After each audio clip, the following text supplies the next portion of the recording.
Bun găsit, dragii mei din Zodia Gemeni, oriunde v-ați afla.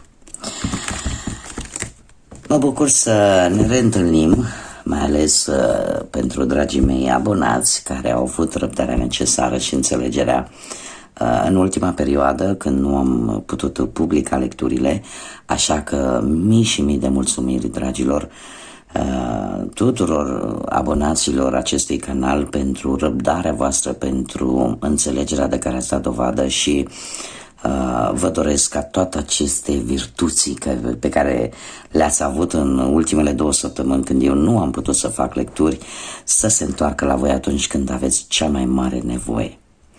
Așa că mii și mii de mulțumiri tuturor pentru toate aceste lucruri atât de importante în anumite momente din viață, de care voi ați dat dovadă.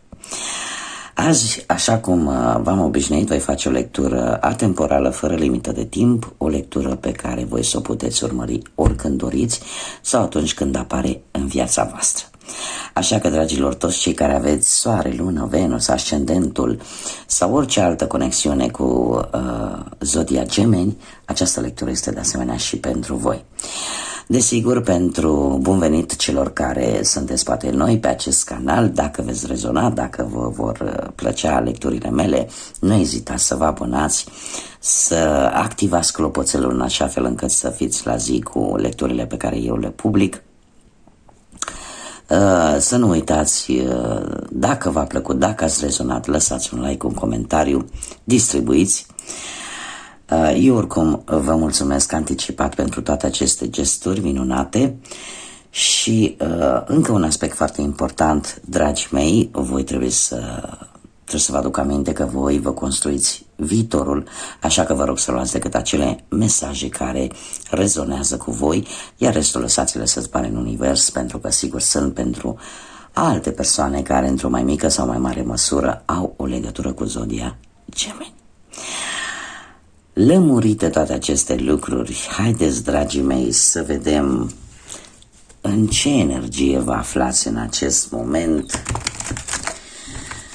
Care este energia, dragilor mei, din Gemeni în acest moment? Haideți să vedem. Eu sper ca nici o întâmplare, nimic, să mă mai împiedice să stau atât de departe de voi. Și avem... îmi cer scuze. Unii dintre voi se pare că sunteți într-o perioadă, aș spune că un pic... Atenți un pic mai la detalii în care aveți anumite nevoi materiale. Sunteți destul de energici, sunteți destul de vitali, destul de înrădăcinați vis-a-vis de o anumită situație. Sunteți destul de plini de viață și sunteți într-o perioadă în care efectiv simțiți forța vieții cum pulsează în voi. 6 îmi vorbește de armonie. În sfârșit, unii dintre voi e posibil să vă fi găsit un echilibru, poate atât din punct de vedere financiar, dar cât și din punct de vedere spiritual.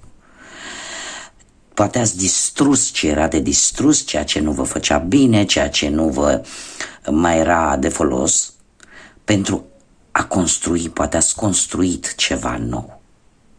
Alții, e posibil să vă aflați într-o comunicare care să vă dea, cum să spun eu, să vă dea acea putere. O comunicare poate cu cineva care simțiți efectiv cum vă alimentează de energie.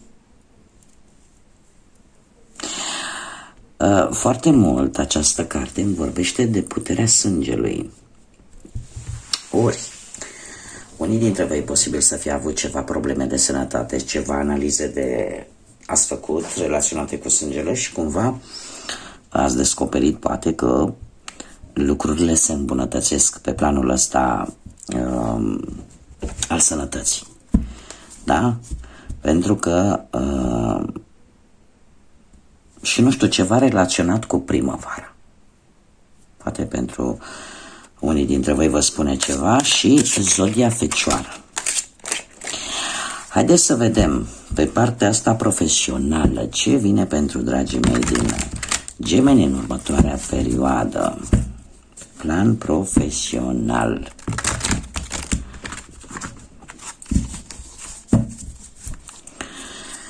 Haideți să vedem. Și avem pe plan profesional, aș spune că ori ați primit vreo veste acum de curând, cu ceva timp în urmă, cu acest Paște Bâte, o perioadă, ceva s-a schimbat. Ceva s-a schimbat pe partea asta profesională. Un succes. Ori vreo veste bună care a venit pe plan profesional, iar asta s-a transformat într-o celebrare. Voi ați reușit ceva important pe plan profesional.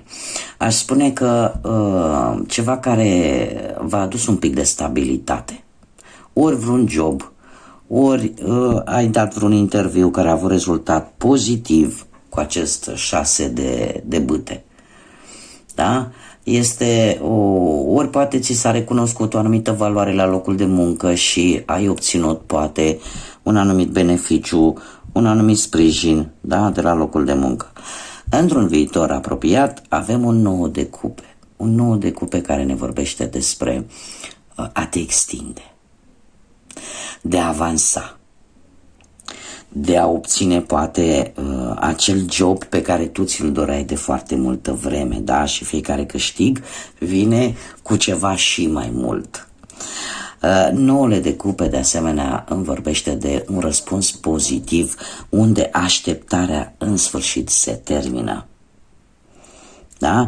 Deci pe partea asta profesională aș spune că lucrurile merg în direcția care trebuie.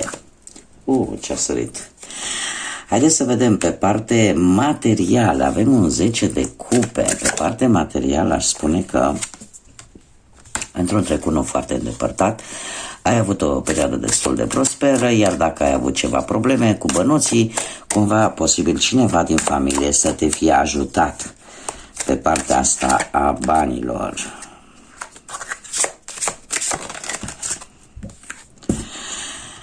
Dragii mei dragi, mare grijă. De ce? Pentru că avem în prezent un 8 de monede.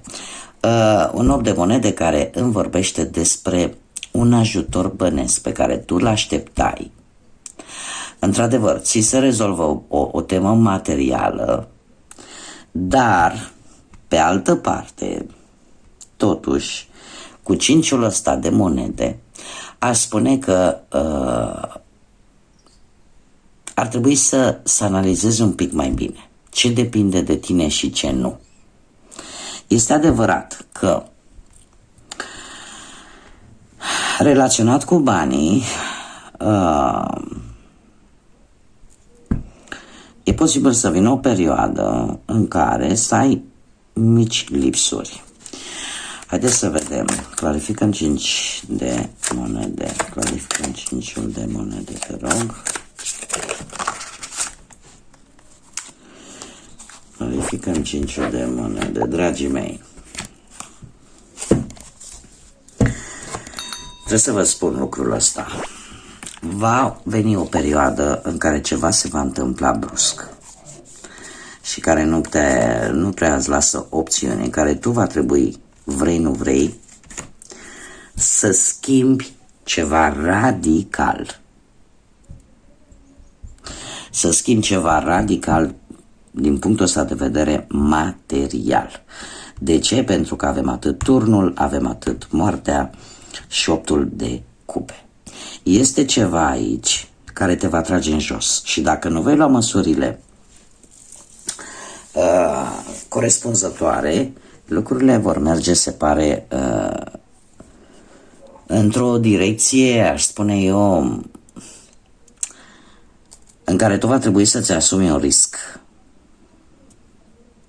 Dar va să fie un risc care să ți-l asumi strict pe banii tăi, să nu implici și pe altcineva. De asemenea, moartea îmi vorbește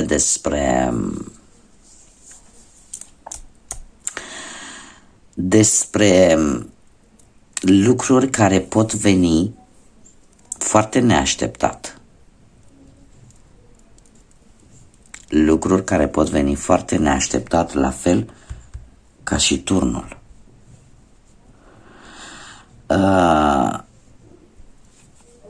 Turnul care, știu, eu spune că trebuie să ai un pic mai multă grijă de bănuți. Să cam faci economii.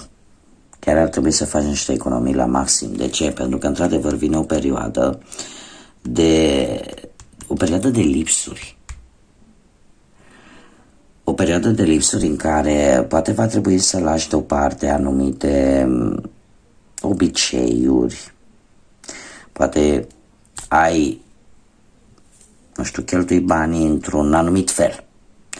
Și va trebui să renunți un pic, pentru o perioadă cel puțin, la aceste lucruri. De ce? Pentru că e posibil să vină schimbări destul de bruște și destul de drastice, care, dacă nu ești pregătit, nu ai economiile necesare, să te ia așa pe nepusă masă și să te cam dea peste cap destul de tare.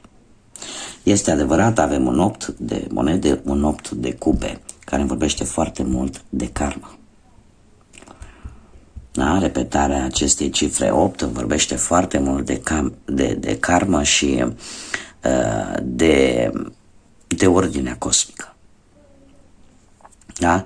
O schimbare importantă care va surveni și care cred eu că deja cam a început să-și facă simțită prezența în următoarea perioadă, cu acest 8 de monede care vorbește despre posibil ori poate, nu știu, așteptai un împrumut de la vreo bancă, de la vreo instituție sau de la cineva, sau așteptai un ajutor cu care tu să rezolvi o anumită problemă materială și să obții o îmbunătățire. Numai că parcă lucrurile nu vor merge chiar așa.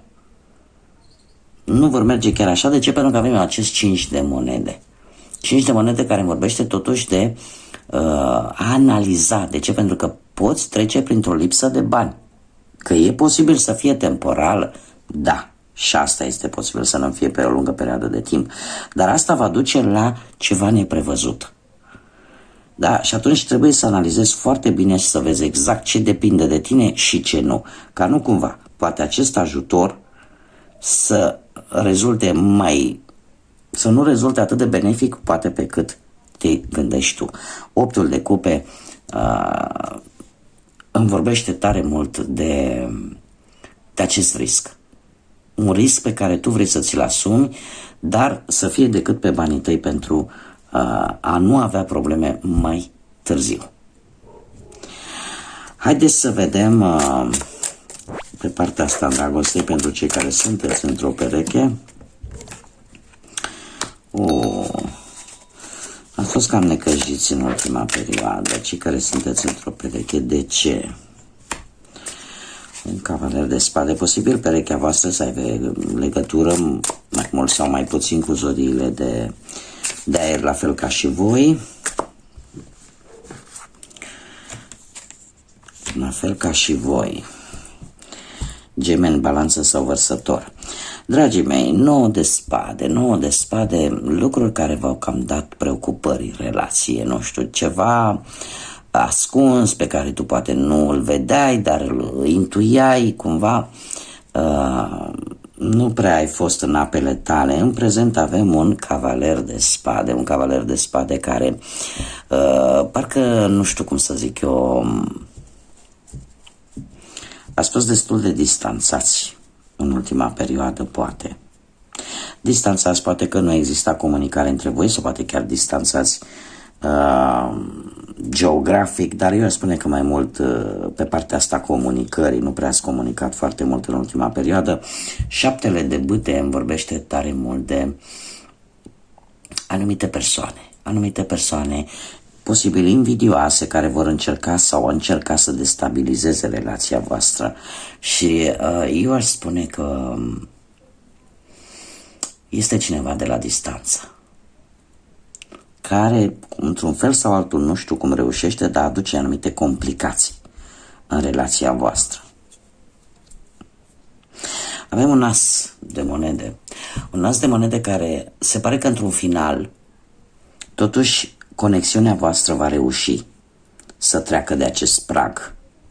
Da? De aceste situații în care alții poate intervin în relația voastră și cu asul ăsta de monede e ca și cum ai spune, știi, mi-am dat seama de fapt care este situația și o iau de la capăt, dar acum știu exact despre ce este vorba, nu mai trebuie să stau să pierd nopțile, da? Veți găsi acea cale de rezolvare și veți vedea că aveți o conexiune destul de bună în relație și unde chiar vor apărea chiar îmbunătățiri, aș spune. Cert este că aceste două cărți, Cavalerul de Spade și Șaptele de Bâte, așa cum am mai spus, îmi vorbește de anumite persoane care din invidie, nu știu, încearcă să bage tot felul de lucruri urâte în relația voastră, așa că discuția sinceră cu perechea ta va fi foarte importantă și va aduce îmbunătățiri în relație. Cavalerul de Spade, cum am mai spus, de asemenea vine cu o nouă reîmpăcare, aș spune, mai ales cu cei care ați fost destul de distanțați, și această reîmpăcare cumva va scoate la lumină faptul că de fapt cumva nu voi sunteți de vină. Da, există alte lucruri la mijloc care face ca relația voastră să nu decurgă așa cum ar trebui. Haideți să vedem pentru cei care sunteți singurei, pentru dragii mei gemeni singuri. Unii dintre voi aș spune că ați cunoscut pe cineva, posibil în ultima perioadă, cineva la distanță, chiar la distanță, care o distanță foarte mare, ori poate, nu știu, dintr-o altă țară. În prezent avem un 5 de cupe, dragii mei. Trebuie să vă spun că unii dintre voi ați avut o pierdere, ați cunoscut pe cineva într-un trecut, dar ceva s-a pierdut. Ceva s-a pierdut aici. Ați investit sentimente în această persoană. Și în acest moment posibil încă să suferiți, încă să nu se fi vindecat aceste răni ale trecutului. Cum de asemenea, într-un viitor apropiat avem un cavaler de monede. Nu știu dacă zodiile de pământ vă spun ceva, Taur, Fecioară sau Capricorn, cert este că vine cineva către voi. E adevărat, vine lent, dar vine sigur. Cavalerul de monede este cel mai lent cavaler din suitele regale din tarot, dar este acea energie foarte meticuloasă, care are multă răbdare, care are un comportament responsabil și care în general caută siguranța celor dragi. Se pare că unii dintre voi cumva ori va trebui să schimbați forma de a, cum să spun eu, de a aborda viitoarele relații pentru a nu mai suferi, ori poate, nu știu, poate ar trebui să schimbați locurile, dar să încercați să ieșiți din această stare a cinciului de cupe. Un 5 de cupe care, cum am mai spus, ne vorbește foarte mult, cum să zic eu,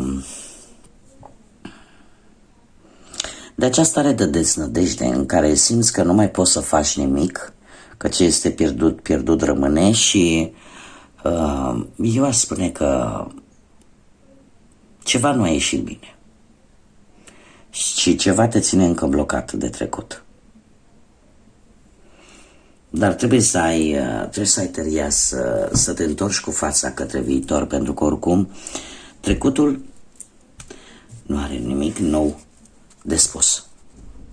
Iar acest cavaler de monede, dacă nu ne vorbește de o energie nouă în viața ta, atunci ne vorbește de schimbare. Ne vorbește de schimbare, să schimbi forma de a vedea și a face lucrurile. Să nu mergi mereu în același loc în care știi că îți aduce tristețe, care te blochează în trecut. Da? Să te îndrepți către noi orizonturi. Să o faci încet, meticulos, așa cum o face acest cavaler de monede, dar încet, încet să schimbi poate mentalitatea sau să schimbi modul de a vedea lucrurile. Haideți să vedem care este mesajul pentru voi. Și uite ce interesant mesaj am pentru voi, dragilor din Gemeni. Viața este un cadou. Viața încă nu s-a dezvăluit cu totul pentru tine. Așa că bucură-te de fiecare zi și de fiecare șansă care vine cu adevărat în viața ta și trăiește-o cu intensitate. Este timpul să tai și să dai afară tot acel zgomot. Acel zgomot în sensul de acele lucruri care te blochează, care nu te lasă să fii fluent, care nu lasă ca lucrurile să curgă firesc în viața ta. Da? Deci încă sunt multe lucruri pe care trebuie să le descoperi vis-a-vis de viața ta, de viața voastră. Și atunci când primim o nouă șansă, o nouă oportunitate, da, să profităm de ea și în felul ăsta să încercăm să ne bucurăm de fiecare clipă, de fiecare moment al vieții. Iar faptul că e momentul să tai orice zgomot, asta înseamnă să tai orice lucru negativ care te poate trage în jos.